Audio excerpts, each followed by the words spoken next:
E tu, quando tens algoritmos Proof of Work, eles são sempre mais lentos e mais seguros contra Proof of Stake, que são mais rápidos e menos seguros. E, portanto, aqui tu tens soluções, depois tens o Delegated Proof of Stake, que lá está, é essa questão dos delegados, com masternodes, etc, etc. Podes falar um bocado sobre isso? Portanto, sim, olha... Proof of Work, Proof of Work versus Proof of Stake. Sim. Proof of Work, basicamente, é a descentralização absoluta, não é? E, portanto, os mineradores estão ligados à rede, e automaticamente cada máquina é responsável por tentar resolver um problema matemático, e a máquina que consegue primeiro consegue registar a informação dentro do bloco, e o bloco dá um prémio, incentivo económico, em nova moeda. Pronto. E, portanto, por norma, isto é livre, e quanto mais máquinas estiverem ligadas às redes, quantas mais testemunhas existirem, mais descentralizada é a rede, mais poderosa é a rede e mais bulletproof é a rede. É o exemplo da rede da Bitcoin. No exemplo de Proof of Stake, o paradigma muda, porque tu tens que deter determinada quantidade de moedas para fazer o stake delas e validar os blocos, o que, do ponto de vista da centralização ou da descentralização, é lógico que se tu tiveres muito dinheiro para investir em máquinas, consegues ter um mining camp muito grande e, em determinado momento, controlar a rede com um poder de influência maior. No Proof of Stake, se tu tiveres muitas moedas, automaticamente vais ter mais voting power do que, ou vais ter mais capacidade de validação de transações do que com máquinas. Mas, por norma, eu acho que as máquinas, a mineração te coloca sempre num paradigma de sofisticação e dificuldade. E, portanto, há muita gente que quer minerar, mas não percebe nada das máquinas. Portanto, logo aí é um deal breaker para poder chegar a esse ponto. E portanto, eu acho que quem quer, de facto, investir na mineração, não é apenas só investir capital, como no Proof of Stake. No Proof of Stake, tu compras as moedas, depositas, já és um validador da rede.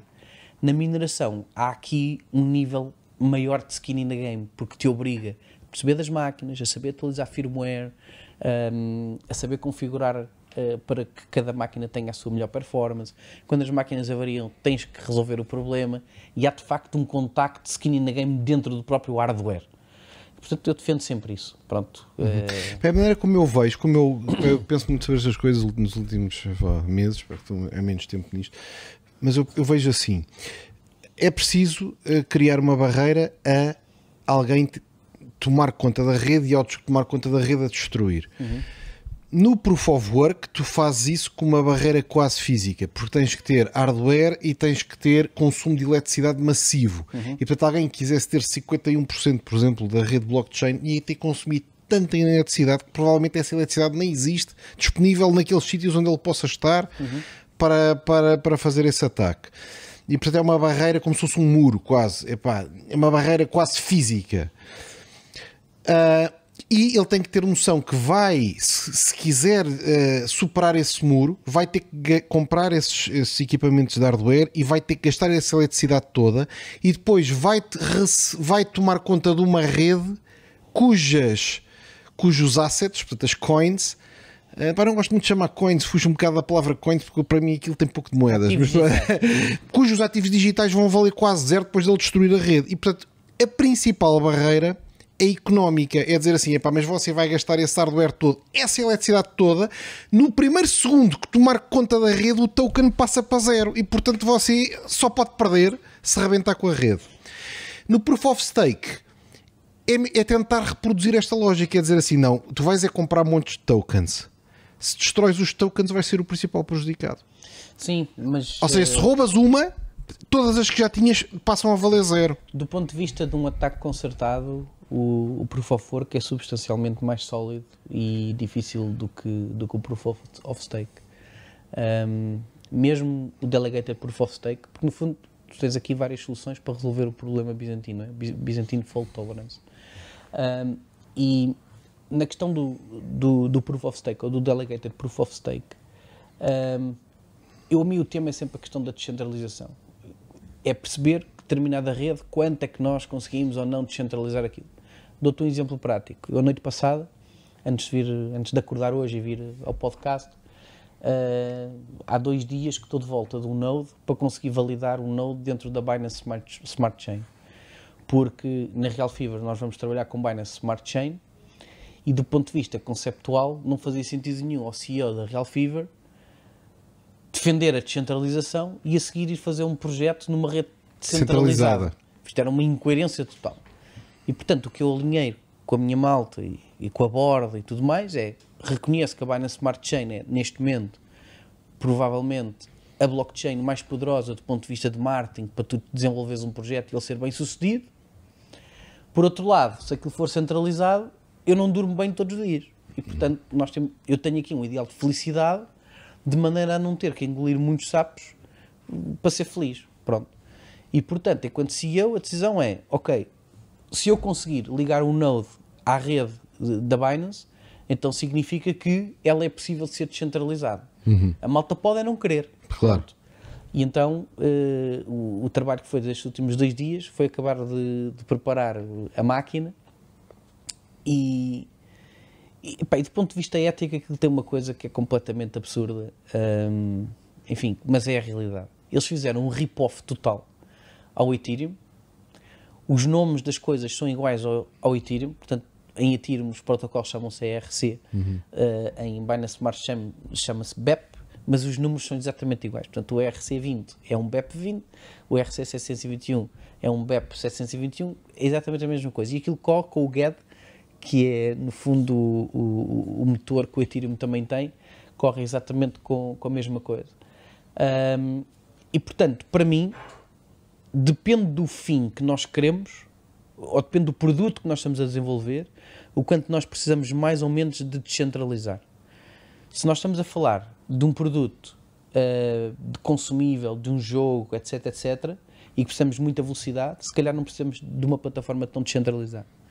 Se nós queremos falar de uma economia mundial neste layer que te falei há pouco, entre a crosta terrestre e a estratosfera, naturalmente que nós precisamos de um proof of work poderosíssimo e de consumo de energia elétrica, que é aquilo que a Bitcoin nos traz. Portanto, depende sempre do fim, do qual é o produto que nós estamos a implementar, sim, e em função do produto que nós estamos a implementar é que temos que escolher. Para uma reserva de valor indestrutível, esquece velocidade, esquece low fees, porque o que tu queres é segurança estratosférica, segurança absoluta. É o Fort Knox, não é? Pá, as barras de ouro estão lá dentro, aquilo que tem que ser impossível tirá-las de lá. O ouro digital tem que ser guardado com todas as melhores e mais poderosas forças possíveis, de forma que seja absolutamente impenetrável. Ponto final. Exato. A seguir, nós temos determinados produtos que têm menos importância ou relevância e que vão trabalhando determinados mas que podem ser mais rápidos, mais baratos e que vão trabalhando... podem ser mais rápidos, mais baratos, mais eficientes. Repara, não me faz sentido nenhum um marketplace operar na rede da Bitcoin com muitas vezes o tempo de transações que são necessários. Sim. Por outro lado, a indústria precisará de resolver no futuro, olha, é um tema interessante de falarmos, a indústria precisará de resolver a muito curto prazo um problema que são as microtransações. E existem muitas propostas para resolver o problema das microtransações. Mas para mim, ainda nenhuma que consiga garantir o mesmo nível de segurança que a Bitcoin resolve. Vou-te dar um caso prático para toda a gente entender. Uma coisa é eu pagar por uma transação de 1 milhão de euros. Pagar 5 euros. Outra coisa é eu por uma transação de 50 cêntimos pagar 5 euros. Claro. Ninguém concorda com isto, não faz sentido nenhum. Exato. Portanto, nós a partir do momento que entrarmos no domínio dos micropagamentos com criptomoeda ou com ativo digital, nós vamos precisar de ter soluções de escalabilidade e existem várias propostas. A Bitcoin propõe o Lightning Network, no Ethereum temos o Loopring ou o XDAI, a própria Binance Smart Chain tem velocidades de transações muito rápidas, etc. Mas a segurança e a garantia da integridade desses dados que equivalem a ativos digitais não está garantida. E, portanto, há uma série de evolução e inovação dentro da própria indústria que vai ter que ser resolvida. E, acima de tudo, é muito aquela ideia de que saber separar, que descentralizar não tem necessariamente que ser dividir. E, por exemplo, tanto a Litecoin, que tu já fizeste um podcast e é ótimo, a Litecoin como o Bitcoin Cash são propostas dentro do código original da Bitcoin que vêm resolver o problema dos micropagamentos para terem FIIs mais baixas, tamanhos de blocos maiores, para poder registrar mais transações, etc, etc. E ao mesmo tempo, a Litecoin não tem, mas o Bitcoin Cash tem, que é uma coisa que eu falo muito, que as pessoas às vezes esquecem, que é, na rede da Bitcoin, se houver uma quebra da mineração, a rede pode ficar congestionada até 4 a 6 semanas. Mas pode. Pronto, e a malta às vezes não pensa muito nisto. Portanto, se o governo chinês quiser fechar aquilo tudo, aquilo para. Pronto. E o que eu gostava às vezes, agora aqui dando com o espírito crítico, o que eu gostava às vezes era das pessoas que são contra a Bitcoin, que usassem os argumentos certos para atacar a Bitcoin. Porque a Bitcoin é atacável. Claro, claro. Isto não é agora uma divindade que apareceu aqui, não veio agora Shiva à Terra ou outro deus qualquer que é intocável. Não, não é verdade. Portanto, tem problemas e tem defeitos que podem ser resolvidos e que serão resolvidos.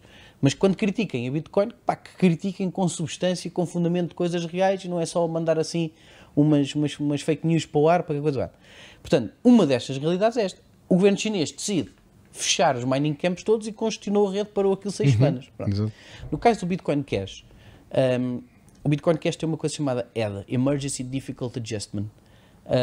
E o que é que faz? Faz com que a dificuldade da rede perante uma quebra imediata na mineração, no poder computacional, o bloco seguinte adapta-se à dificuldade de maneira a que a rede nunca pare e nunca fique congestionada. E este tipo de protocolo, as pessoas podem não gostar do Roger Ver, que é um dos maiores mobilizadores do Bitcoin Cash, as pessoas podem não gostar da ideia do Bitcoin Cash, mas eu o que me esforço é para, e acho que qualquer pessoa que esteja dentro desta área não pode cumprir um erro, que é, os incumbentes do sistema tradicional são sempre contra qualquer coisa que venha a seguir. E os maximalistas da Bitcoin estão a cometer o mesmo erro que os bancos tradicionais e que a malta dos bancos tradicionais comete, que é, o que vem a seguir, por norma, é sempre mau. Claro. Isso é mau. Isso, ao fim e ao cabo, é quase como dizer assim, começou a... andávamos todos de carroças, aparece a primeira locomotiva a vapor, claro. é uma coisa alucinante, claro. Só que temos que ter noção que é uma locomotiva a vapor, tem o seu vapor, tem a sua função, vai ter se calhar a sua duração no tempo, mas podem aparecer outros comboios diferentes, claro. Melhores, mais pequenos, mais rápidos, sim. Mais... E repara, mesmo para a própria Bitcoin, é muito melhor do que as carroças, mas mesmo assim não resolve tudo. Ao dia de hoje a Bitcoin não é um avião. Tem uma série de problemas. Está obsoleta, em muitas coisas está obsoleta, é verdade. As pessoas podem não gostar às vezes dos maximalistas, mas é verdade. E há riscos dentro da própria comunidade. Repara, quando falei desta questão da suprema assunção de democracia, é muito interessante nós podermos debater, por exemplo, agora o que se passa com o Ethereum. O Ethereum neste momento está fragmentado em 3 áreas. Uma, miners. 2, stakers. 3, developers. Os miners não querem que o 1559 seja implementado porque reduz a remuneração, não é? Vai reduzir a remuneração. Portanto, estão a defender os seus interesses. Os stakers querem implementar o Proof of Stake porque não percebem nada de hardware nem de máquinas e querem validar blocos depositando moeda. Ponto. Outra guerra. E a seguir tens os developers, que muitas vezes são agnósticos do ponto de vista da riqueza financeira, não é? Mas preocupam-se com a escalabilidade da rede. E depois o líder, que é o Vitalik, não é um tipo agregador que consiga gerar consenso humano. Pois eu imagino que não. Pá. E esta questão do consenso humano é extremamente interessante, dava um podcast. Porque as máquinas chegam a consensos muito facilmente. Agora, consensos entre ser humanos, com egos, as pessoas esquecem-se que se defendem filosofia blockchain, têm que trabalhar permanentemente para gerar consensos, Pedro. E muitas vezes esquecem-se disto. E, portanto, eu chego a estar com malta e depois não atendo nunca mais o telefone, porque aí não vale a pena. Minha costela anarquista, que é chegar e dizer assim, eu defendo muito a blockchain, mas o mundo só pode ser visto de uma só maneira. Eu sou amigo. Desculpa lá. São quase visões incompatíveis. São visões incompatíveis, não tem critério moral. E qualquer pessoa que esteja dentro da blockchain, dentro deste tipo de movimento, deve ter critério moral. E o critério moral, na minha opinião, deve ser a abertura mental para ceder em prol do bem comum. Que é isso?